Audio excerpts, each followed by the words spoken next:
তীব্র গরমে চট্টগ্রামের ডেইরি খামারে হিট স্ট্রোকে মারা গেছে 4 থেকে 6টি গরু। নষ্ট হচ্ছে দুধ, দুশ্চিন্তায় খামারিরা। এ বিষয়ে বিস্তারিত জানিয়েছেন চট্টগ্রাম থেকে নয়ন বড়ুয়া জয়। গরমের মধ্যে খামারি যারা আছে তারাও কিন্তু অনেকটা দুশ্চিন্তায় ভুগছে, যেহেতু হিট স্ট্রোকে মানুষ যেমন মারা যায় তেমনিভাবে গরুর খামারে গরু মারা যাচ্ছে। চট্টগ্রামে এই পর্যন্ত 3 থেকে 4টি গরু মারা গেছে বিভিন্ন খামারে।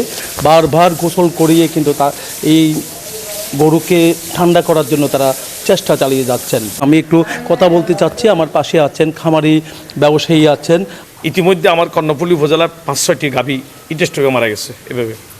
এখন বর্তমানে গরমের কারণে দুধের যে মেয়াদ 4 ঘন্টা মেয়াদ থাকতো ম্যাক্সিমাম, এখন থাকতেছে 2 ঘন্টা, দুধ নষ্ট হয়ে যাচ্ছে। আরেকটা পাশাপাশি আপনারা জানেন এখন গরমের কারণে এখন বিদ্যুৎ, এখন লোডশেডিংও বেশি।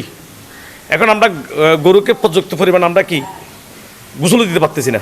তো আমরা সরকারের কাছে দাবি জানাচ্ছি, কৃষিকে যেভাবে ভর্তুকি দিয়ে সেচের উপর যেভাবে ভর্তুকি দিচ্ছে, সেরকম এই ডেয়ারি শিল্পকে ভর্তুকি দিয়ে এবং অন্তত বিদ্যুৎ বিলকে কৃষির আওতায় এনে দেওয়ার জন্য আমরা সরকারের কাছে দাবি জানাচ্ছি।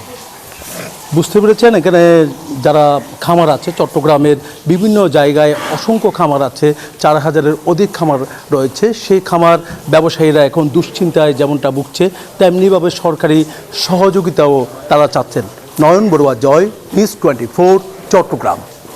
ওয়ালটন ফ্রিজ কিনে অনেকের মতো আপনিও হয়ে যেতে পারেন মিলেনিয়াল। সেরা পণ্যের সেরা অফার।